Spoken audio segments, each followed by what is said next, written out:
दोस्तों स्वागत है आपका एक बार फिर से एक नए वीडियो में। आज हम लोग भारत के इतिहास का एक बहुत ही इम्पोर्टेंट चैप्टर कवर करने जा रहे हैं। तो आज हम लोग देखेंगे कि भारतीय राष्ट्रीय कांग्रेस की स्थापना के बाद कौन कौन से प्रमुख राष्ट्रीय घटनाक्रम हुए और जो हमारे एग्ज़ाम के लिए कितने ज़्यादा महत्वपूर्ण हैं। तो इससे पहले जो वीडियो हमने डाला था वो था भारतीय राष्ट्रीय कांग्रेस की स्थापना, तो वो वीडियो भी आप ज़रूर देख लीजिएगा और इस चैनल को सब्सक्राइब कर लीजिएगा ताकि आपको जितने भी इम्पोर्टेंट अपडेट्स हैं एग्ज़ाम से संबंधित और विषयों से संबंधित वो आपको समय पर उपलब्ध हो सकें। तो आज हम लोग देखेंगे कि भारतीय राष्ट्रीय कांग्रेस के गठन के पश्चात कौन कौन सी प्रमुख घटनाएं हुई। तो सबसे पहले हम लोग देखेंगे बंगाल का विभाजन। बंगाल का विभाजन देखेंगे तो दोस्तों बंगाल का विभाजन हुआ था 16 अक्टूबर 1905 को। 16 अक्टूबर 1905 को इसका विभाजन हुआ था।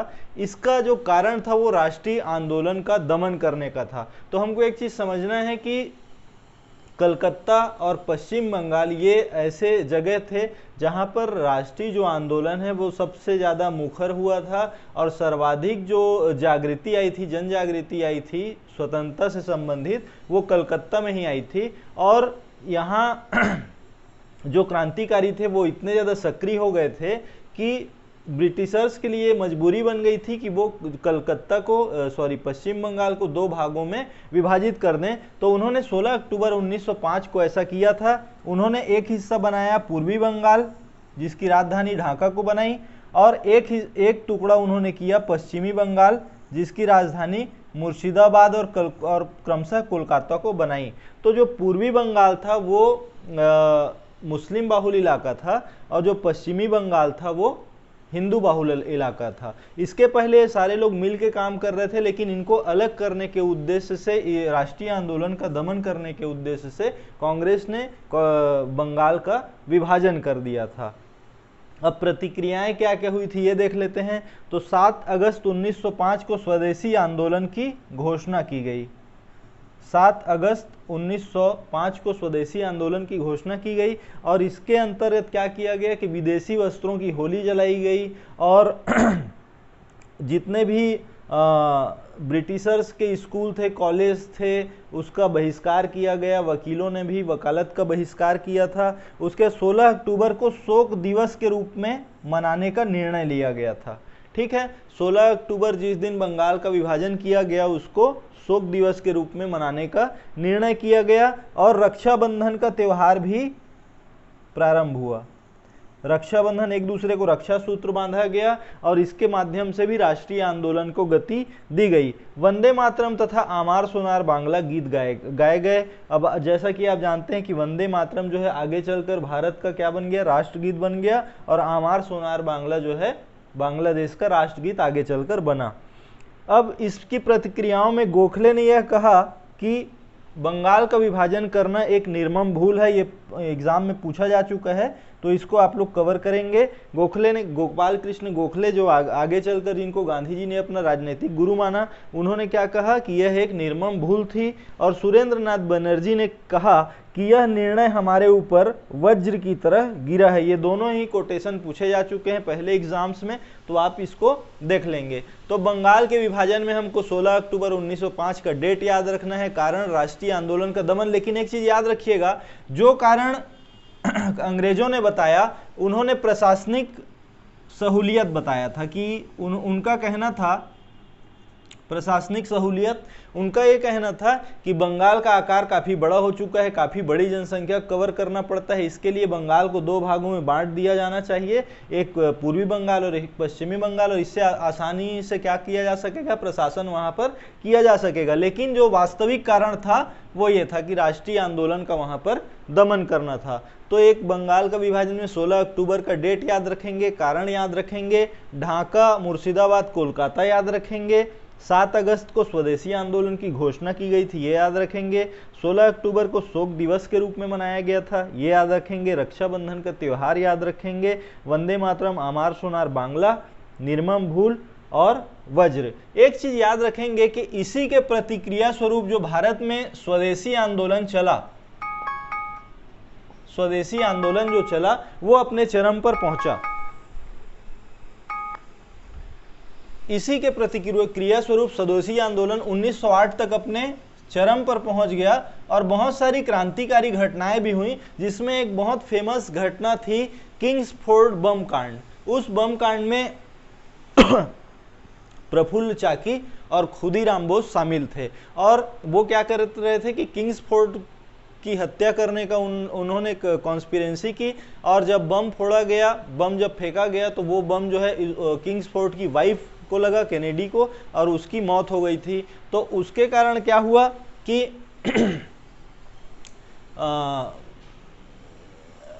अरविंद घोष को गिरफ्तार कर लिया गया खुदीराम बोस की जगह, और बाद में खुदीराम बोस को पकड़ा गया और उनको फांसी दे दी गई। और आप जानते हैं कि खुदीराम बोस जो है भारत के इतिहास के क्या हैं, सबसे युवा क्रांतिकारी हैं और जिनको फांसी दी गई थी। मतलब सबसे कम उम्र में शहीद होने वाले व्यक्ति कौन है?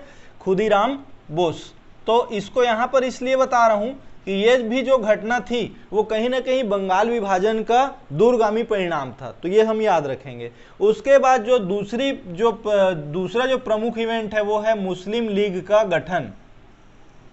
ठीक है, मुस्लिम लीग का गठन ये हुआ था 30 दिसंबर 1906 को, और इसकी स्थापना कहाँ की गई थी?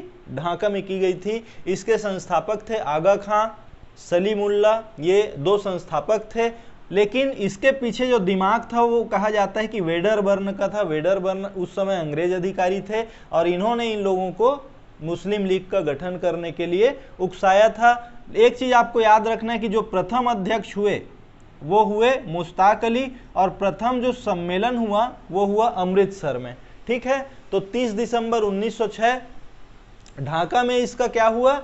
गठन हुआ। लेकिन जो पहला जो इनका सम्मेलन हुआ वो हुआ अमृतसर में, और उस सम्मेलन के अध्यक्ष थे मुश्ताक अली। आगा खान और सलीमुल्लाह को इसका संस्थापक माना जाता है, और वेडरबर्न को इसका प्रेरक व्यक्तित्व माना जाता है कि इसने प्रेरित किया था। अब देखते हैं कि मुस्लिम लीग का गठन क्यों हुआ। तो मुस्लिम लीग के जो नेता थे वो ये मानते थे कि जो भारतीय राष्ट्रीय कांग्रेस है उसमें मुसलमानों को पर्याप्त प्रतिनिधित्व नहीं है, और मुसलमानों के राजनीतिक आर्थिक हितों के लिए भी एक संस्था होनी चाहिए, और इसके फलस्वरूप उन्होंने क्या किया? मुस्लिम लीग का गठन किया, जिसके कारण बाद में कांग्रेस और मुस्लिम लीग के मध्य हमेशा विवाद बना रहा, जो कि कालांतर में चलकर आगे चलकर 1947 में देश के विभाजन का भी कारण बना। हम आगे उसको और देखेंगे। उसके बाद तीसरी घटना है कांग्रेस का सूरत अधिवेशन। कांग्रेस का सूरत अधिवेशन 1907 में हुआ था। अध्यक्ष राज बिहारी घोष थे। अध्यक्ष थे राज बिहारी घोष। अब ये इतिहास में क्यों फेमस है? ये इतिहास में इसलिए फेमस है क्योंकि इस समय नरम दल और गरम दल नाम के दो छोटे छोटे गुट जो है कांग्रेस में बन गए थे, और ये दोनों कांग्रेस में ही रहते हुए लेकिन दोनों गुट अलग अलग हो गए थे। ठीक है, अब इसका कारण क्या था कि जो उग्रवादी थे, उग्रवादी मतलब जो गरम दल के थे, वो लोग क्या चाहते थे कि बाल गंगाधर तिलक या लाला लाजपत राय में से किसी एक को अध्यक्ष बनाया जाए। लेकिन अध्यक्ष बन कौन गया? राज बिहारी घोष, जो कि इनका नेता था नरम दल का। और उसके फलस्वरूप क्या हुआ कि जो उग्रवादी थे, जो गरम दल के थे, वो लोग कांग्रेस से निष्कासित कर दिए गए थे। इस चीज को हमको याद रखना है। उसके बाद है 1909 का मार्ले मिंटो सुधार। मार्ले मिंटो सुधार, ये जब हम संविधान में संवैधानिक विकास पढ़ेंगे तब इसको थोड़ा और डिटेल से मैं बताऊंगा। यहाँ पर आप केवल ये समझ लीजिए कि मार्ले मिंटो सुधार में क्या हुआ था, मुसलमानों के लिए पृथक निर्वाचन क्षेत्र की व्यवस्था की गई थी। अब इसको समझिए कि मुसलमानों के लिए पृथक निर्वाचन क्षेत्र की व्यवस्था किस लिए की गई थी? मुस्लिम लीग को खुश करने के लिए और कांग्रेस को कमजोर करने के लिए। बहुत सारे जो देशभक्त मुसलमान थे वो उस समय भी किसके साथ थे? कांग्रेस के साथ थे, न कि मुस्लिम लीग के साथ। लेकिन जो ब्रिटिश सरकार थी वो चाहती थी कि मुस्लिम लीग भी क्या हो, मजबूत हो, ताकि कांग्रेस कमजोर हो। तो इसी एजेंडे को लेकर ये इन लोगों ने क्या किया कि मुसलमानों के लिए पृथक निर्वाचन क्षेत्र की व्यवस्था की, इनके मांग के फलस्वरूप, और जिससे क्या हुआ कि इसकी जो पैठ थी वो मुसलमानों में बढ़ी थी। तो मार्ले मिंटो सुधार में यही याद रखना है कि 1909 में आया था और इसमें मुसलमानों के लिए पृथक निर्वाचन की व्यवस्था की गई थी। अब देखेंगे गदर पार्टी की स्थापना।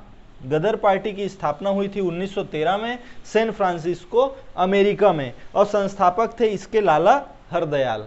लाला हरदयाल इसके संस्थापक थे और इसके संस्थापक सदस्य थे सोहन सिंह भाकना और बरकतुल्ला खान। इन्होंने गदर पत्रिका का प्रकाशन किया था। इन्होंने गदर पत्रिका का प्रकाशन किया था और इनकी भी जो विचारधारा थी वो उग्रवादी विचारधारा थी। ये अहिंसा के मार्ग पर चलने वाले नेता नहीं थे। एक चीज आपको याद रखना है कि लाला हरदयाल ने सैन फ्रांसिस्को में युगांतर आश्रम की स्थापना की थी। लाला हरदयाल ने सैन फ्रांसिस्को में युगांतर आश्रम की स्थापना की थी। बाद में ये दल भारत में भी सक्रिय हुआ था, लेकिन बहुत ज़्यादा सफलता इनको नहीं मिल पाई थी। उसके बाद देखेंगे अगली जो घटना है वो देखेंगे हम प्रथम विश्व युद्ध 1914।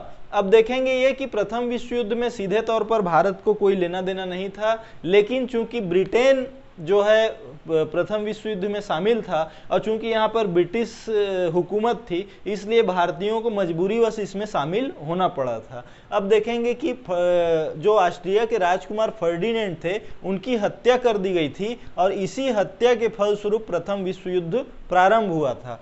अब प्रथम विश्व युद्ध में एक तरफ थे ऑस्ट्रिया, जर्मनी, हंगरी और टर्की, और दूसरी तरफ थे सर्बिया, फ्रांस, ब्रिटेन और अमेरिका जैसे देश। तो सर्बिया, फ्रांस, ब्रिटेन और अमेरिका का जो गुट था वो इस युद्ध में विजयी हुआ था और इसकी समाप्ति जो हुई थी वो 1919 में वर्साय की संधि से हुई थी। 1919 के वर्साय की संधि से इसकी समाप्ति हुई थी, ये याद रखना है। शुरुआत फर्डिनेंड जो ऑस्ट्रिया के राजकुमार थे उनकी हत्या से हुई थी, ये याद रखना है। दोनों गुटों को याद रखना है अगर हो सके तो, और ये याद रखना है कि ब्रिटेन और अमेरिका वाला जो गुट था वो विजयी हुआ था। अब अगला जो क्रम देखेंगे वो देखेंगे कामागाटा मारू प्रकरण। ये कामागाटा मारू जो प्रकरण है वो 1914 में हुआ था। अब समझेंगे कि कामागाटा मारू प्रकरण वास्तव में था क्या। तो कामागाटा मारू एक जहाज का नाम था, पानी जहाज का नाम था। एक व्यवसायी थे जिनका नाम था गुरुदत्त सिंह। गुरुदत्त सिंह ने क्या किया था कि जापान से कामागाटा मारू नामक जहाज को किराए पर लिया और उसमें कुछ सिख, कुछ हिंदू और कुछ मुस्लिम, कुल मिलाकर 376 लोगों को उसमें क्या किया, बिठाया। और ये जाना चाह रहे थे कहाँ, कनाडा। कनाडा की राजधानी है वैंकूवर, सॉरी राजधानी नहीं है, एक प्रमुख शहर है कनाडा का, एक शहर वैंकूवर। यहाँ ये लैंड करना चाहते थे, लेकिन कनाडा जो देश था वो बाहरी जो आने वाले लोग थे उनसे ऑलरेडी परेशान थे, क्योंकि चीन, जापान और भारतीय लोग क्या कर रहे थे, वहाँ पर जाकर उनका जो रोजगार था उनके बदले ये रोजगार हासिल कर ले रहे थे, तो उनको रोजगार नहीं मिल पा रहा था। इसलिए वहाँ की जो आम जनता थी वो भारतीयों, चीनियों और जापानियों का क्या कर रही थी, विरोध कर रही थी। तो जब ये लोग वैंकूवर के तट पर पहुंचे, गुरुदत्त सिंह जब इस जहाज को लेकर वैंकूवर के तट पर पहुंचे कनाडा में, तब उन लोगों ने इनको उतरने नहीं दिया। तब उन लोगों ने क्या किया, इनको उतरने नहीं दिया। मजबूरी में ये लोग क्या किए, ये लोग फिर से वापस आए। काफ़ी लंबी इनकी 2-2.5 महीनों की यात्रा थी, उससे ये लोग फिर से वापस आए और बजबज जो कि कलकत्ता के पास है, बजबज एक बंदरगाह है छोटा सा, कलकत्ता के पास है, वहाँ पर ये लोग उतरने की कोशिश किए, लेकिन वहाँ पर ब्रिटिशर्स जो थे, ब्रिटेन के सैनिक थे, उन्होंने इनको उतरने नहीं दिया। और क्या हुआ, फाइनली दोनों पक्षों में युद्ध हो गया, जिसमें 18 यात्री मारे गए और 202 लोग क्या हो गए, घायल हो गए। इस घटना के बहुत समय के बाद सन 2008 में कनाडा के पीएम स्टीफन हार्पर ने इन सिखों से, इनके परिवारों से और भारतीयों से क्षमा मांगी थी। और जस्टिन ट्रूडो ने भी इस घटना का जिक्र किया, जो कि प्रधानमंत्री कनाडा के इनके बाद बने थे, जस्टिन ट्रूडो, और इन्होंने भी इस घटना पर दुख व्यक्त किया और भारतीयों से माफ़ी मांगी थी। तो ये इतिहास की घटना मैं आपको करंट से रिलेट करके बता रहा हूँ, इसको बहुत अच्छे से पढ़िएगा, इससे प्रश्न आता ही है, इसलिए इसको याद रखिएगा। उसके बाद है कांग्रेस का लखनऊ अधिवेशन। कांग्रेस का लखनऊ अधिवेशन 1916 में हुआ था। इसके अध्यक्ष अंबिका चरण मजूमदार, AC मजूमदार बने। और इसमें क्या हुआ कि गरम दल और नरम दल को मिला लिया गया, एक साथ कर लिया गया। गरम दल और नरम दल के बीच समझौता हो गया। और एक चीज और याद रखेंगे कि इसी अधिवेशन में कांग्रेस और मुस्लिम लीग के मध्य भी क्या हो गया, समझौता हो गया। लेकिन आपको याद रखना है कि कांग्रेस और मुस्लिम लीग के बीच इस अधिवेशन में जो समझौता हुआ, मदन मोहन मालवीय इस समझौते के खिलाफ थे। मदन मोहन मालवीय क्या थे, इस समझौते के खिलाफ थे। आपको एक चीज याद रखना है कि गरम दल और नरम दल के मध्य जो समझौता हुआ और कांग्रेस और मुस्लिम लीग के मध्य जो समझौता हुआ, उसकी सबसे बड़ी सूत्रधार थी एनी बेसेंट। ठीक है, एनी बेसेंट एक आयरिश महिला थी। जब हम लोग थियोसॉफिकल सोसाइटी पढ़ रहे थे तब मैंने आपको बताया था कि एनी बेसेंट का भारतीय राष्ट्रीय आंदोलन में क्या योगदान है और क्या भूमिका है, और इनके पूरे बैकग्राउंड के बारे में हम लोग चर्चा किए थे। तो इन्हीं एनी बेसेंट ने क्या किया था, 1916 में गरम दल और नरम दल का समझौता कराया था और कांग्रेस और मुस्लिम लीग के मध्य भी समझौता कराने में इनकी महत्वपूर्ण भूमिका रही। इसको याद रखना है। उसके बाद अगला जो टॉपिक है वो है होम रूल आंदोलन। होम रूल आंदोलन भी 1916 में हुआ था। इसका उद्देश्य क्या था, इसका उद्देश्य था संवैधानिक और औपनिवेशिक स्वराज। संवैधानिक और औपनिवेशिक स्वराज का तात्पर्य पूर्ण स्वराज नहीं होता, बल्कि अल्टीमेट पावर तो ब्रिटेन ही होता, लेकिन जो स्थानीय स्वशासन है वो भारतीय लोग करते। ये इसका मूल उद्देश्य था।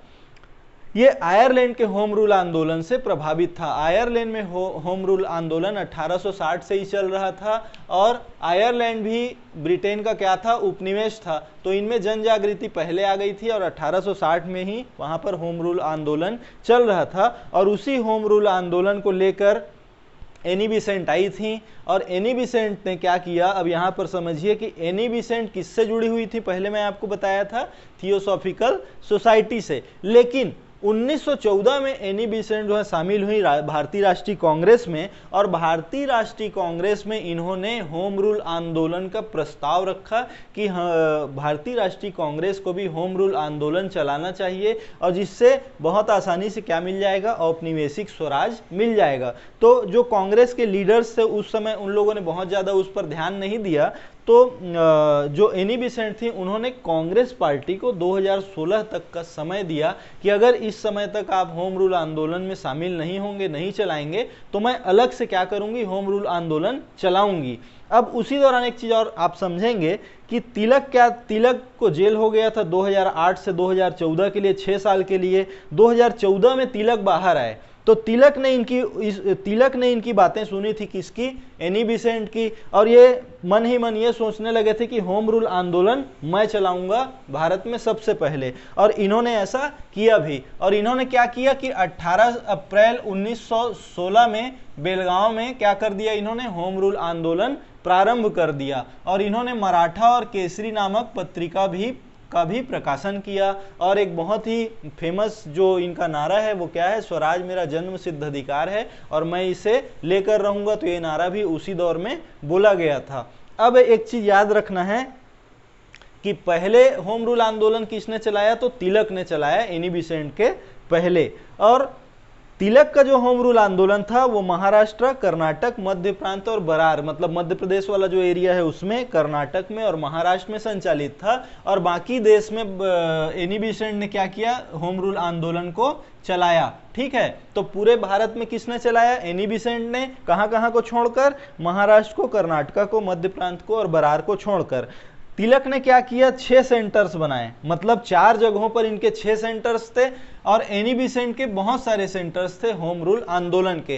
होम रूल आंदोलन में भारत के बड़े नेता भी जुड़े हुए थे। इससे जवाहरलाल नेहरू भी बाद में जुड़े और मोहम्मद अली जिन्ना भी जुड़े। ठीक है, तो एक तरफ कांग्रेस के बड़े लीडर जवाहरलाल नेहरू भी इससे जुड़े और इलाहाबाद में इन्होंने होम रूल आंदोलन को संचालित किया। किसने, जवाहरलाल नेहरू ने। और जिन्ना भी जुड़े। तो एक समय क्या हुआ कि एनी बेसेंट को गिरफ्तार कर लिया ब्रिटेन की सेना ने होम रूल चलाने के आरोप में। तो उस समय के नामी वकील थे कौन, मोहम्मद अली जिन्ना। उन्होंने उनकी पैरवी की और बहुत आसानी से उनको जमानत दिला दी। तो ये घटना इतिहास में बहुत मायने रखती है और बहुत याद की जाती है। तो इसको आपको याद रखना है।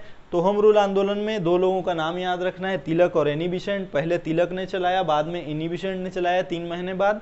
तो तिलक ने 4 जगहों पे ब्रांचेस डाले और एनी बेसेंट ने बाकी का जो भारत था इन 4 जगहों को छोड़कर वहां पर अपने ब्रांचेस डाले और वहां से उन लोगों ने क्या किया, राष्ट्रीय आंदोलन को आगे बढ़ाया। लेकिन दुर्भाग्य से 1916 के बाद ज्यादा देर तक ये होम रूल आंदोलन चल नहीं पाया और इसे ब्रिटिशर्स ने बहुत आसानी से बाद में कुचल दिया। ठीक है, अब देखेंगे मॉन्टेग्यू चेम्सफोर्ड सुधार जिसको कहते हैं। 20 अगस्त 1917 को यह प्रस्ताव आया था, इसकी घोषणा हुई थी और इसमें घोषणा क्या की गई थी कि ये भारत का संवैधानिक विकास करेंगे। कैसे?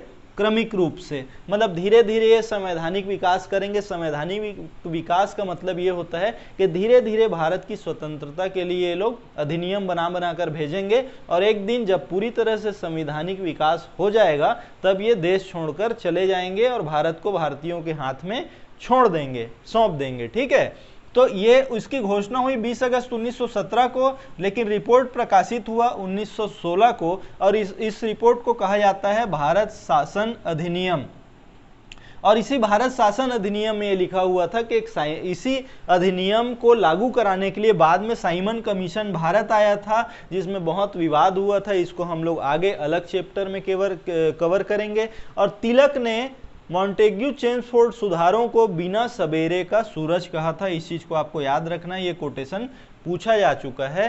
तिलक ने मॉन्टेग्यू चेम्सफोर्ड सुधार को बिना सवेरे का सूरज कहा था। तो दोस्तों ये कुछ बहुत ही महत्वपूर्ण घटनाएं हैं जिससे प्रश्न बनता ही बनता है, तो इसको आप बहुत अच्छे से कर लीजिए। इस वीडियो को पूरा देखिए, रिवाइज करके देखिए, उसके बाद अपना बुक उठाइए, एक बार हल कर लीजिए और एक बार क्या करिए कि जो प्रश्न आए हुए हैं उसको हल कर लीजिए। उसके बाद इस चैप्टर से जो भी प्रश्न आएंगे वो आपसे बनेंगे। आप इस वीडियो में हमारे साथ बने रहे, इसके लिए आपका बहुत बहुत धन्यवाद।